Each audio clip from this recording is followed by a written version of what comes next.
Mahilig ka kadi karagiti exotic foods, mga ka-JCQ? No mahilig ka, ramanamet ti maysa karagiti exotic foods iti probinsya ti Ilocos Norte. Kang ronaan na, iti barangay Lumbad, iti ili ti Dingras. Ti makungkuna nga abaling, wenno beetle larvae. Ti abaling ket maala iti uneg ti daga. Adagitoy ket ti kapintasan a panagala ket mangrugi kano ti bulan ti Oktobre agpatingga ti bulan ti Nobyembre.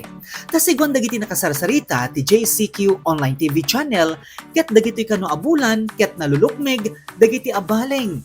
Aday ti timang paimas no taraunen dagitoy. Ti agala ti abaleng ket haan analaka. Tangamin ket aradwen nga umuna ti daga kang runaan karagiti pagmulmulaan dagiti root crops. Kasi sir, ti pambayang may yung muna proseso sir, ikat kami suyudin pa lang jay pag aradom may kami wagwagin. Tanong mawagwag may di jayan, puura may di jay, jay ruruot. Tanong mapuura may aradom yung jayan, sumit di jay panag-alam may abaling sir. Di kang runaan na sir, kit di jay mamulmulaan ti, sir, ta isuti ayan da, di jay abaling jay parigan na sir, dagi balinghoy, dagi root crops, iso DJ kang kaninda sir. Iso ti pagbalayan da no kwa? Ta iso di pagbiyagan da sa kang kaninda, DJ root crops, kada ruot, DJ ramot ti ruot, so kang kaninda. Okay. Yung dito italtalon sir, kit awan.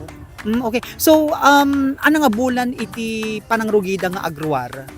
Ti the best na nga pagat panag-alamin sir, kit October, kin November. Karagitoy. Oo. So ti panagruar ti natatabadan ko sir. So magustuhan dagi jay mapapan nga ipapawit jay Hawaii no kwa. Tinurong ti JCQ News Team iti barangay Lumbad Dingras. Gapwanan na ta iso iti maysa a pakasarakan ti adu nga abaleng iti Ilocos Norte. Kenday ti a barangay ti mangsel celebrar ti abaleng festival. Aday ti a festival ket makaiwalo atawenen nga inda celebraran. Babaen ti panangidadaulo ni punong barangay Christine Tadena. Daytoy a festival iti nasa a lugar ket may nga highlight na ket ti panakaisayangkat ti budal fight at ti main dish na ket ni nakaimimas aluto ti abaleng. Sakbay ti budal fight ket na imatangan ti JCQ News Team ti panagluto ti abaleng nga isu iti kang runaan ana ipasango kadagiti bisbisita ken dagiti bumarangay ti nasao a lugar. Ti panagluto ti abaleng ket kalpasan na naikkat dagiti kinnan na ken naarasawen ket ti umuna a proseso ket maipaborek iti silyasi tapnon ti kasta ket maluto ana sayaat. Sumaruno ket maipaingset manipod ti pan nakaipaborek na. Kalpasan na ket igisan tumetten dagiti na duma-duma nga ingredients na. Kalpasan ama igisa ket kiwar-kiwaren aging gana ama pa crunchy adaytoy ti mangitunda ti naimas ken na sustansya aluto ti abaleng. Ti abaleng mga ka-JCQ ket maysa nga exotic food nga ditoy barangay Lumbad Dingras Ilocos Norte iti kaadwan ang pakasarakan iti kastoy. Isod gapuna nga iti dagiti barangay officials gagayem ken kabsat ket nang partuat da iti detoy agtinawen nga inda celebraran adaytoy ket ti makungkuna nga abaleng festival mga ka-JCQ. Daytan mga ka-JCQ, ready to budal fight na. 1. Ready ah. 2. 3. Semua kamay! Yeah! There we have it!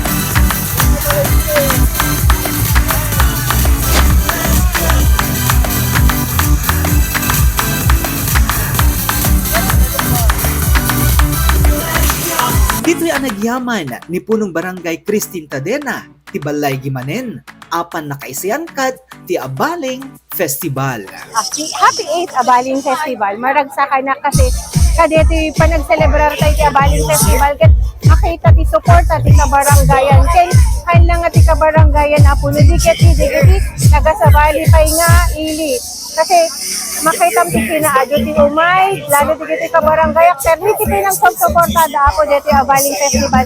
Ang agbalin ako nga kastoy, makita tayo, ang agbalin nga kastoy ako. Nuha ang agaputi suporta, kendi tulong da. Tapnon ako, income maipaay, dito pinag-celebrate sa abaling festival.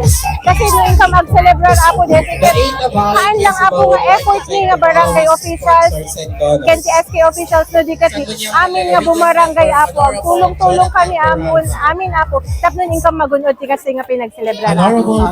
Ti Abaleng Festival, iti Barangay Lumbad Dingras, ket ibilang ni Vice Mayor Erjo Valenzuela, a unique festival, gapuanan na, tasabsabali kano daytoy, kumpara, karagiti festivals iti probinsya, nga Ilocos Norte. I would like to congratulate and commend iti apo nga barangay officials iti barangay Lumbad. Kabayan apo iti panangidadaulong ni apo Kapitana at Christine Cadena. Kanito yung panag-celebrar da 8th Abaling Festival.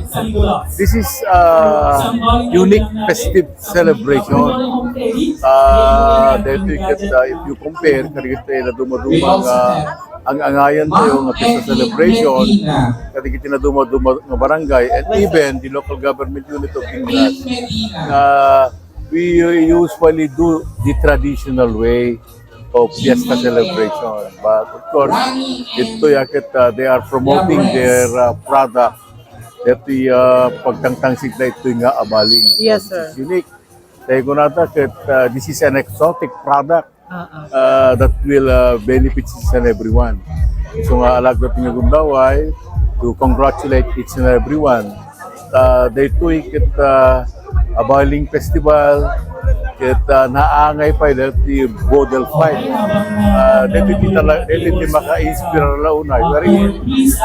The whole barangay, the barangay people, barangay Lumbad joins together. Yes, sir. Ket maki-join da ka dati Bodel Fight. So Ti Abaleng, iti Barangay Lumbad Dingras, ket ibagada, ano da duma ket mangperdi, karagiti mula da arot crops, ngem daytoy met, ti maysa a makatulong kadakwada, gapuanan na, tano tiyempo ti panagruwar ti Abaleng, ket mangipaay met, ti pagkakitaan da, tangamin, ket mailako kano daytoy, ti 400, aging gana, ti 500 pesos, ti maysa a kilo. Dito yung may circuit, kadagito yung 500.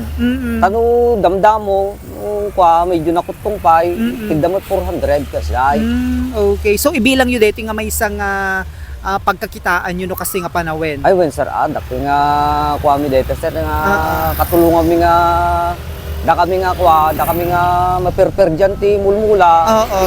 Isumiti pagsubutan mi nga alay mi meta pagkakitaan mi di ay. Para ti JCQ Online TV Channel, Joey Corlero Kiawit, nagipadamay.